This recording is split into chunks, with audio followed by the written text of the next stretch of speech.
Cześć. Dzisiaj sobie na spokojnie już pogadamy o PlayStation 5 Pro, a raczej o tej całej takiej sytuacji z napędem i dlaczego dla mnie jest to już ostatni moment na obronienie się przed pełną digitalizacją konsol. Ten film można potraktować jako taką drugą część filmu Dlaczego konsole digital to zło sprzed 3 lat, ale nawiązujący do ostatniego materiału o prosiaku. W ogóle cały ten film o PlayStation 5 Pro, Jezu, jak to się poniosło, słuchajcie, 53 000 wyświetleń teraz jak to nagrywam, niemal 1500 komentarzy, 2000 subów wleciało od tego filmu. W przyszłym tygodniu miałem nagrywać film okazjonalny z okazji 35 000 subów, obiecany już dawno temat mojej pracy lektorskiej. Miałem zrobić takie przykłady, co czytam, jak to czytam, na co zwracam uwagę, jak to trochę wygląda z mojej strony. A jako osobny film miałem też przeczytać taki pierwszy rozdział książki, którą dostałem jednocześnie i od widza, i od autora, czyli Tomasza Sablika. Tytuł książki to Mój dom. No i ten film, jeden i drugi, miał tak jakby powstać właśnie z okazji 35 000, bo staram się 5 czy 10 tysięcy robić takie okazjonalne filmy, a tutaj już 37 000 się robi. Bardzo mi miło, witam wszystkich nowych subskrybentów, dziękuję wam, że zostaliście tutaj, daliście mi szansę i kliknęliście na ten przycisk subskrybuj, a ci, którzy są ze mną już od dawna, to w ogóle, z całego serca również wam dziękuję, że macie do mnie cierpliwość i nadal tu jesteście. Ostatnio się trochę wykrzyczałem w tym materiale, więc dzisiaj już totalnie na spokojnie, taka luźna pogadanka, będę taką gadającą głową, bez jakiegoś scenariusza, bo nie ma tu scenariusza, taki lekki wylew myśli, bym powiedział, i mam nadzieję, że zaproszę was do dyskusji, więc na spokojnie popracujcie tam sobie, albo pograjcie, czy poprowadźcie samochód, co tam po prostu robicie i po prostu posłuchajcie, bo tutaj bardziej właśnie o pogadanie tak naprawdę chodzi, niż o taki szaszor na ekranie. A wrzucam to dzisiaj, wrzucam to teraz, bo wyjeżdżam na chwilę i nowy materiał pojawi się dopiero w przyszłym tygodniu, a PlayStation Pro nadal jest takim gorącym tematem, a w przyszłym tygodniu już może być zimne i nie będzie sensu drążyć tego tematu dalej. Ale zanim przejdziemy do dyskusji, to standardowo witam serdecznie nowych wspierających, a są to Adi, Cerwik, Iceman oraz Maciej Żebłowski. Cholera, zaczynam czuć się jak jakaś OnlyFansiara. Dziękuję bardzo. Swoją drogą, jeśli chodzi o te napisy tutaj na dole, to zgłosiło się już kilka osób z projektami graficznymi. Nie sądziłem, że będzie aż taki odzew, bardzo mnie to cieszy.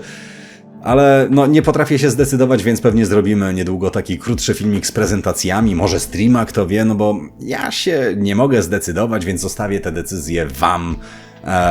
Po filmie, tak jak mówiłem, zrobimy jakąś ankietę, może na Discordzie, wspólnie zdecydujemy, jak w przyszłości będzie wyglądał ten element. Ale teraz już do rzeczy. O ile podane ceny przy prezentacji PlayStation 5 Pro są szokujące i w zasadzie niczym nie usprawiedliwione, tak ja poruszyłem przy ostatnim filmie temat również i czytnika płyt, a raczej jego braku. I wy ten aspekt również komentowaliście. W większości się ze mną zgadzając, co mnie bardzo cieszy, ale i czasami zdarzali się również i obrońcy takiej decyzji. Dla mnie osobiście brak napędu w nowej konsoli to dalszy etap wolnego gotowania żaby, a efektem ugotowania tej żaby będzie pogorszenie jeszcze bardziej stanu gier, stosowanych praktyk monetyzacji i jeszcze mniejsza kontrola nad własnym portfelem i własnym asortymentem gier. Grunt pod wywalenie napędu Sony, Microsoft też, ale dzisiaj skupiamy się na Soniaczu, buduje od premiery PlayStation 5. Najpierw mieliśmy dwie wersje. Wersja Digital, bez napędu, nieco tańsza, raptem nam 300 wychodziło, oraz z napędem droższa. Wyszły one jednak razem, w tym samym czasie i już wtedy były dyskusje, czy warto to brać, czy nie. Właśnie po premierze konsoli PlayStation 5 zrobiłem swój materiał na temat tego, że Digital się koniec końców nie opłaca, ale nie będę wspominał po raz kolejny materiału Digital to zło, bo zrobiłem to w ostatnim materiale kilkukrotnie, wspomniałem już o tym materiale też i tutaj, i już zresztą teraz drugi raz, więc starczy. To była taka zagrywka ze strony Sony na zasadzie, że hej, jak chcecie, to macie wybór. I ludzie wybrali portfelem, co pokazał raport Sony bodaj z 2022 roku. Plot twist. Ludzie częściej kupują wersje fizyczne gier first party, ale zarobek netto, mimo że na wersje cyfrowe wtedy decydowało się niecałe 40% graczy ogółem, był już wyższy niż w wersji fizycznej. Wiadomo, wrzucić grę na serwer kosztowo wychodzi taniej niż wydrukować okładkę, wytłoczyć pudełka i płyty, zatrudnić do tego ludzi i dostarczyć je do sklepów. I tak dla przykładu, Returnal w wersji cyfrowej kupiło tylko 39% graczy, ale zarobek netto z tej gry wynosił już 49% całego zarobku z Returnala. I to praktycznie dotyczy wszystkich wydanych gier z tego okresu. Death Stranding na przykład w wersji na PlayStation 5 w formie cyfrowej kupiony został przez zaledwie 11% graczy. Ale i tak z całej sprzedaży dało to aż 36% zysku. To oznacza, że po prostu niezależnie, co o tym ktokolwiek sądzi, na wersjach digital Sony zarabia więcej. Gracze płacą więcej za gry cyfrowe, więc trzeba to przepchnąć. I to działa. W raporcie z maja 2024 roku widać, że w 2023 roku na Sony 70% gier to już sprzedaż cyfrowa. Przegrywamy tę walkę, moi drodzy.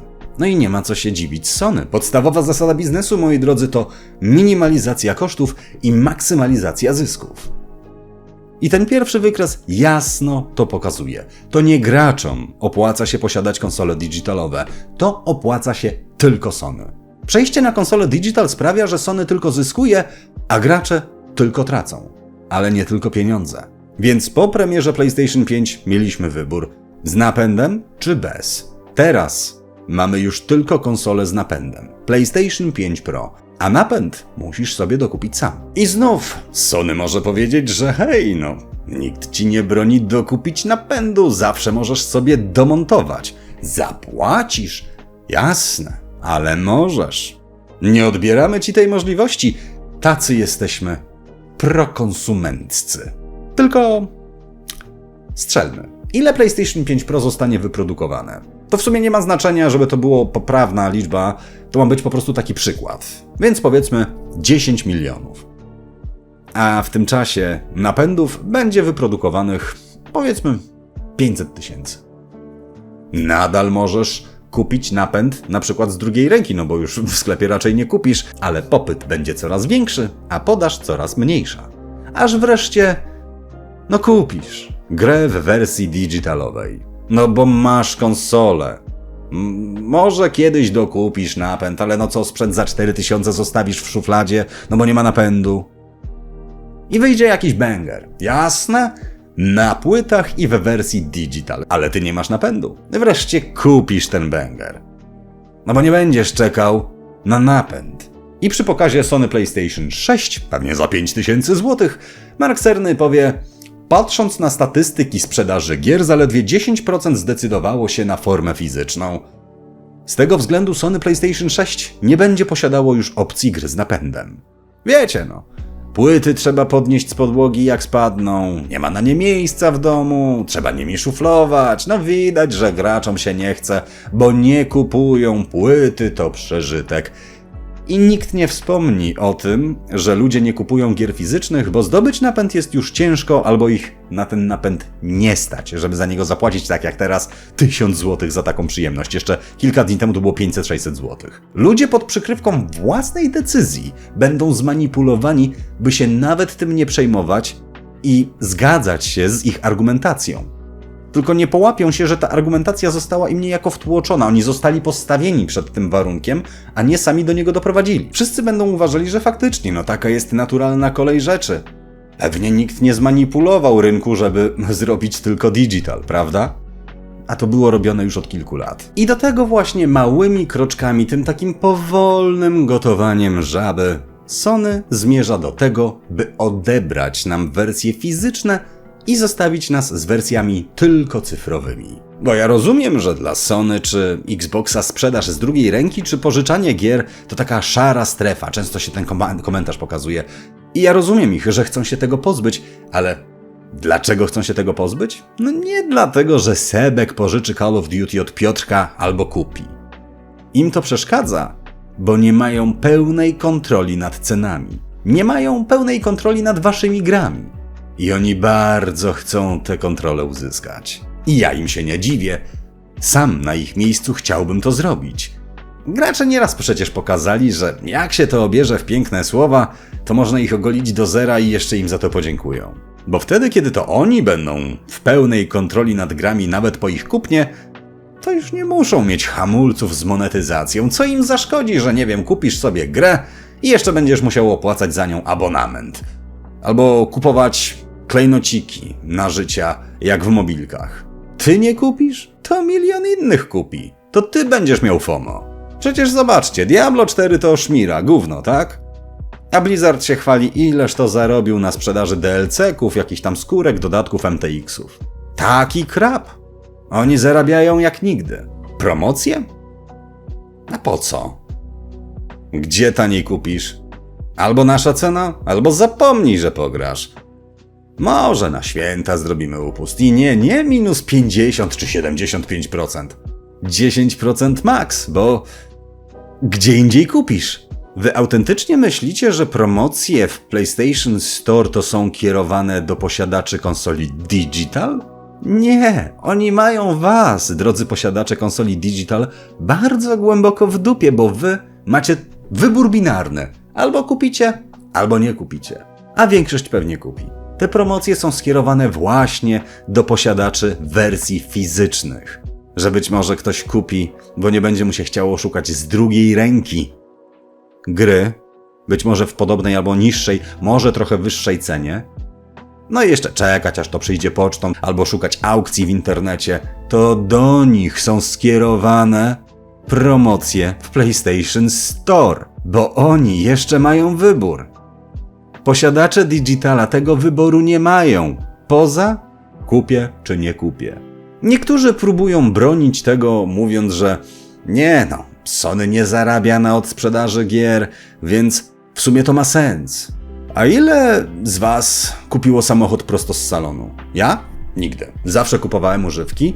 No i ja te używki sprzedawałem dalej, gdy przesiadałem się na inne auto. No i teraz jeżdżę Kiją. No biedny producent Kii. No odsprzedaż samochodów też jest przecież dla Kii szarą strefą. A przecież ta Kia by tak chciała, że no jak części to tylko oryginalne i proste od nich. Nie, że używane, że samochód to dożywotni. Od salonu aż po szrot, a nie jakiś rynek wtórny. Czy gdyby firmy samochodowe podejmowały takie działania jak Sony, to też byście byli zadowoleni i rozumieli, no bo to szara strefa i oni nie zarabiają, jak ktoś kupi samochód od kogoś innego? I nawet jeśli ktoś moje argumenty odnośnie opłacalności gier z drugiej ręki odbija kontrargumentem, że no ale Sony robi zajebiste promocje, no kurde, grę X kupiłem za 30 zł, to i tak sam sobie wbija nóż w plecy, no bo jeśli nie będzie wersji fizycznych, no to wtedy już nie będą musieli tych promocji robić. A już na pewno nie takich dużych, bo po co? Gdzie kupisz? Tylko jak dzisiaj Sony jeszcze by powiedziało, że hehe, od dzisiaj już tylko wersje digital i ani jednej wersji fizycznej, no to jeszcze byłby bunt, jeszcze za szybko. Nawet teraz po reakcjach na PlayStation 5 Pro to widać. I ja wiem, no trudno, no to wtedy, no nie kupię konsoli ani gry, przecież nikt do tego nie zmusza, no można bez tego żyć, nie trzeba kupować. Tu mi wisizm jest najgorszy, bo personalnie zdecydowanie wolę kogoś z własnym przekonaniem, nawet jeśli się z nim nie zgadzam, no wtedy można podyskutować, niż kogoś bez żadnego przekonania. Przenieśmy to na inny grunt. Jedzenie mięsa też nie jest potrzebne, żeby żyć. Nie trzeba jeść mięsa, by żyć. No ja mam wśród znajomych osoby z dietą wegetariańską czy wegańską i żyją. No nie wiem jak, nie wiem co to za życie, takie smutne, ale żyją. To znaczy, że nie trzeba jeść mięsa, by żyć.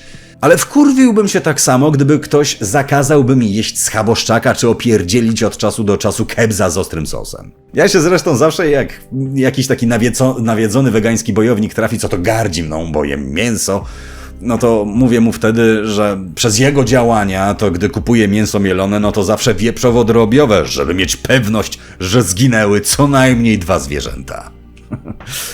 Albo w drugą stronę, bo ta moneta wcale nie musi mieć tylko jednej strony. Wyobraźmy sobie, że nagle jest zakaz jedzenia warzywek. Też nie trzeba ich jeść, by żyć. Witaminy i inne ważne składniki, no, uzupełni się suplementami.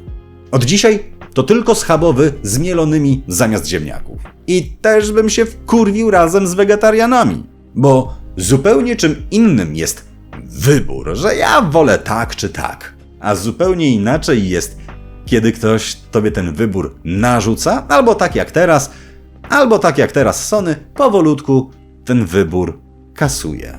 I tak właśnie jest z napędami na konsolach.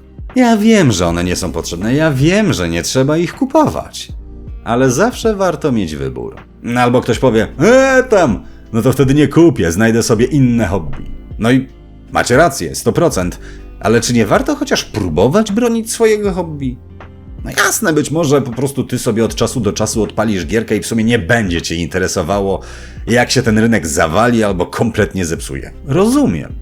No ale mnie i tysiące innych interesuje. I nie dziwcie się, że po prostu chcę, ja personalnie, aby w tej branży było lepiej. Bo nawet jeśli dla was gry to głupotka, takie może od czasu do czasu odpalę, to takie samo zdanie można mieć na temat każdego waszego hobby. Nie wiem, gotowania samochodów, szydełkowania, malowania figurek, wędkowania, czy czegokolwiek innego. I gdyby padło akurat na wasze, ale takie ulubione hobby, któremu oddajecie całe serducho, to też by was to wkurzyło. Też staralibyście się je chronić, z braku lepszego słowa. No chyba, że jesteście takie faje, że jak wam tylko coś zaczyna przeszkadzać, dobra, nie chcę, nieważne, znajdę coś innego. No, powodzenia w życiu. I właśnie stąd, z tej strony wzięło się moje oburzenie nad pokaz PlayStation 5 Pro z wersją tylko bez napędu. Tu nie chodzi o to, czy mnie stać, czy mnie nie stać. No szczerze, każda integracja, tak jak ostatnia reklama, czy chociażby reklamy, które pokażą się w przyszłości, to cena takiej właśnie konsoli. I to nie jest flex. Jak najbardziej rozumiem, że to tak zrozumie część z was. To nie jest flex, tylko wybicie głupiego, gównierskiego argumentu. Bo najczęściej piszą tak ci, którzy robią z siebie super bogatego kozaka w sieci, a tak naprawdę to właśnie ich nie stać na kupno konsoli i oni swoją żółć z tego powodu wylewają, że to ciebie nie stać. A potem odkładają klawiaturę, no i wraca do nich marna rzeczywistość. I zdają sobie sprawę, że tak naprawdę piszą sami do siebie. Trzeba było wyjechać na saksy, truskawki zbierać do Niemiec, to by cię było stać na konsolę, Polaczku. Takie komentarze się pokazują. Rany boskie, weźcie, wy się w łeb walnijcie. Bo prawda jest taka, że ktoś, kto sam zarobił pieniądze, nie musi mieć ich wiele, ktoś, kto sam zarobił te pieniądze, to wie, ile są one warte. I dzięki temu zdaje sobie sprawę, jest świadomy, że wywalenie pieniędzy na PlayStation 5 Pro w takim stanie jest wyrzuceniem tych pieniędzy w błoto. To jest niewarty zakup. Ja też przez większość dorosłego, zawodowego życia klepałem biedę, sobie jadłem kanapki, chleb smarowany nożem. I dopiero tak naprawdę mi się sytuacja zmieniła, od kiedy założyłem działalność. Więc dlatego wiem, że zakup PlayStation 5 Pro przez zwykłego gracza jest totalnie nieopłacalny.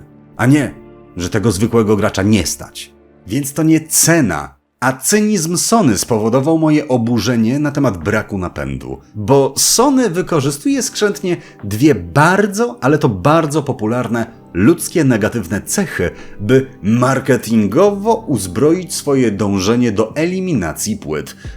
I wszyscy się z nimi dzięki temu zgodzą. Albo przynajmniej, zrozumieją, tak, to ma sens, rozumiem. I o to właśnie Sony chodzi. I to jest bardzo sprytne, bo ten zabieg, o którym mówię, polega na tym, że teraz odpowiedzialność leży na użytkowniku, żeby sprawić sobie napęd. Wybić im ten argument. Teraz, aby pograć z płytą, trzeba wykonać jeszcze kilka ekstra kroków, zamiast chwycić zapada, kupić konsolę i sobie klikać. A ludzie są leniwi i skąpi. Więc po pierwsze, nie będzie im się chciało wyszukiwać sklepów, czy to ofert z drugiej ręki, gdzieś tam jakieś aukcje, OLX-y i tak dalej, by potem jeszcze własnoręcznie dołączyć sobie napęd, więc już duża część sobie odpuści. Albo uznają, że ja tysiaka, tak jak teraz za czytnik Blu-raya to ja nie dam, bo to jest absurdalna cena, ja się z wami zgadzam. Ale właśnie o ten taki gatekeeping chodzi. I dlatego właśnie uważam, że PlayStation 6 będzie już tylko bez napędu. Albo, dobra, nadal będzie można podłączyć sobie napęd opcjonalnie, tak jak przy PlayStation 5 Pro, jak sobie kupisz, w ramach takiej, wstecznej kompatybilności, żeby nam jeszcze te stare płyty z PlayStation 5 i 4 działały, a być może nawet, słuchajcie, dorzucą jeszcze możliwość odczytywania płyt ze starszych platform, od szaraka po PlayStation 3, żeby złagodzić nerwy pozostałej resztki burzących się graczy, żeby osłodzić tę gorycz. Ale na PlayStation 6 nie wyjdzie już żadna gra w wersji fizycznej. I wtedy dopiero poznamy prawdziwe kolory Sony i Microsoftu. I to wcale nie będzie ani niebieski, ani zielony. I ja serio, autentycznie, naprawdę mam nadzieję, że ten film się źle zestarzeje. Ja chcę, żeby on się źle zestarzał. Ja chcę za kilka lat wrócić do niego. Chłopie, aleś ty się mylił. Ale niestety, tak jak teraz digital to zło nadal jest aktualne, tak obawiam się, że ten film nadal będzie aktualny. A co wy o tym sądzicie? Dajcie znać w komentarzach. A ja na ten moment wyjeżdżam. A wy trzymajcie się cieplutko. Cześć!